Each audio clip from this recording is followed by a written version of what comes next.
going back to right, like talking with conservatives, Hmm. you had a I think it was kind of like a video call similar to this with Cole Kelly, where Yeah. it seemed like there were a lot of things that you agreed upon, and then you had definitely different points that you disagreed upon. But just Yeah. talk a little bit just about the idea of communicating with conservatives, building relationships to try to find common ground and move the needle in a positive direction where you can. Yeah. I I love that you're bringing this up because it's really important to me. I grew up in a very conservative household. My father was a soldier, West Point grad from the South, from Virginia, and I was his, shockingly liberal son. And if I didn't know how to um, not only build relationships with and communicate with conservatives. But if I didn't also make it a priority not to abandon relationships with folks who are conservative, like to really still center those relationships in my life, I'd have to say goodbye to a lot of people I love, including my father and my relatives. Um, we're all on Team Utah here. We're all on Team United States. And people are coming just with different perspectives on what it means for us to succeed and what it means for us to pass policies that are going to move us in a better direction.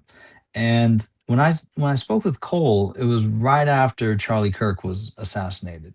Right. And we decided, like, Cole and I are on different ends of the political spectrum, right? I'm a progressive Democrat. He's a conservative Republican, and at the same time, we're both teachers, and we both have dedicated our professional lives to educating and uplifting children.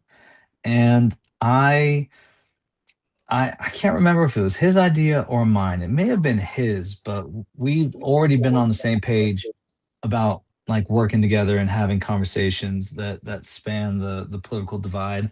But we wanted to show people how in that incredibly tense, divided moment after Charlie Kirk was killed, that we can still discuss challenging topics like DEI, CRT, LGBTQ issues, all these things that matter to both sides, but that we have disagreements about. We can talk about them in respectful, dignified ways that can help us um, get to a place where, at the very least, we have heard each other, we've humanized each other, and even if we still disagree, we get where we're coming from, and that we spent the time in the conversation listening to understand rather than just to like to defeat each other, like, I can't remember all the ones that you see on social media where it's like roasted or like shut down, destroyed. Like, that's we're educators, man. We teach young people to have positive, productive conversations. We got to be able to do that ourselves. Yeah, I like what you said about like right, trying to humanize the other, Hmm. maintain relationships. I feel like in the last maybe year and a half, I've seen a lot of posts of like, if you voted this way, unfollow me. If you support this, unfollow me. And I Totally. understand the temptation with it, right? And I have close friends that I deeply disagree with on specific issues, but there might be other issues where we can find a level of common ground. And it's kind of like if you cut people out of your life, you might be like you might be one of the only people that they know well, that has a certain like belief system or has certain views. Yeah.